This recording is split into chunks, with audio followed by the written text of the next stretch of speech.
இன்றைக்கு பொதுக்காலத்தின் 33ஆம் வாரம் நவம்பர் மாதம் 17ஆம் தேதி திங்கட்கிழமை.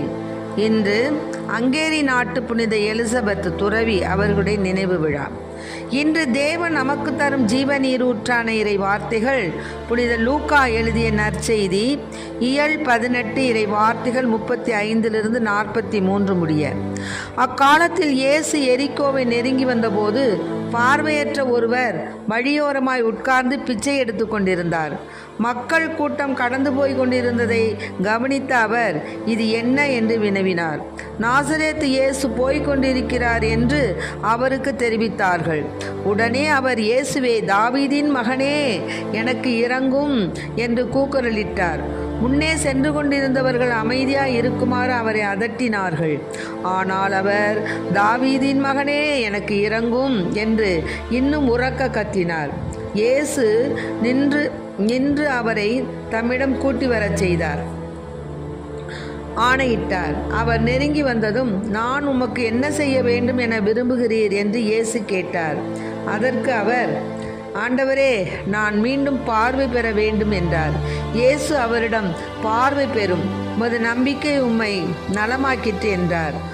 அவர் உடனே பார்வையை பெற்று கடவுளை போற்றி புகழ்ந்து கொண்டே இயேசுவை பின்பற்றினார். இதை கண்ட மக்கள் யாவரும் கடவுளை புகழ்ந்தனர். ஆண்டவரின் அருள்வாக்கு. கிறிஸ்துவே மக்கு புகழ்.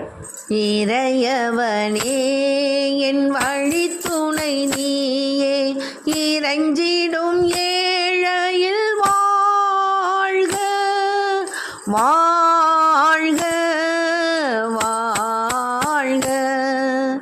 இறையவனே என் வழி துணை நீயே, இறைஞ்சிடும் ஏழையில் வாழ்க வாழ்க வாழ்க. திசை தெரியாத மரக்களம் போல திரிந்திடும் வாழ்வு உனதொளி காண. திசை தெரியாத மரக்களம் போல திரிந்திடும் வாழ்வு உனதொளி காண. களங்களை தீபம் எனக்கு நீயாவாய், நலம் தரும் வானக உணவென வாரா.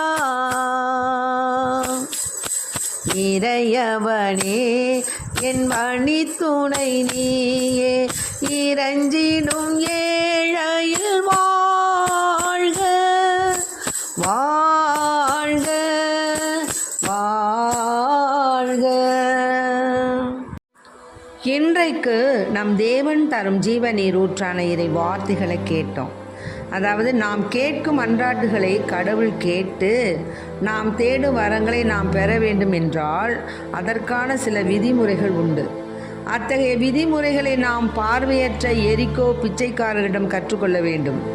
அவருடைய சுருக்கமான ஆனால் நம்பிக்கையுள்ள, அதே சமயத்தில் பலமுறை உறக்க எடுத்து உரைக்கப்பட்ட ஜெபம் ஒரு எடுத்துக்காட்டான வேண்டல் ஜெபமாக உள்ளது.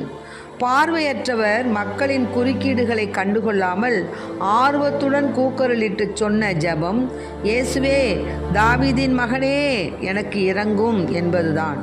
அந்த யூத பார்வையற்றவர் இயேசுவை தாவீதின் மகனாக ஏற்கிறார். தனக்கு தேவையான பார்வையை அருளி இரக்கத்தை காட்டுமாறு நம்பிக்கையுடன் வேண்டுகிறார். அவர் கேட்ட வரமும் கிடைக்கிறது.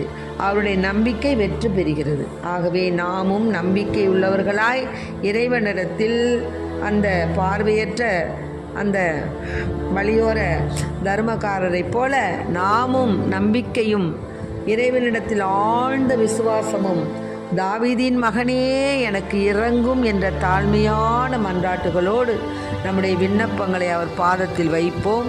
நிச்சயமாக நிறைவேறும். Praise the Lord. மரியே வாழ்க.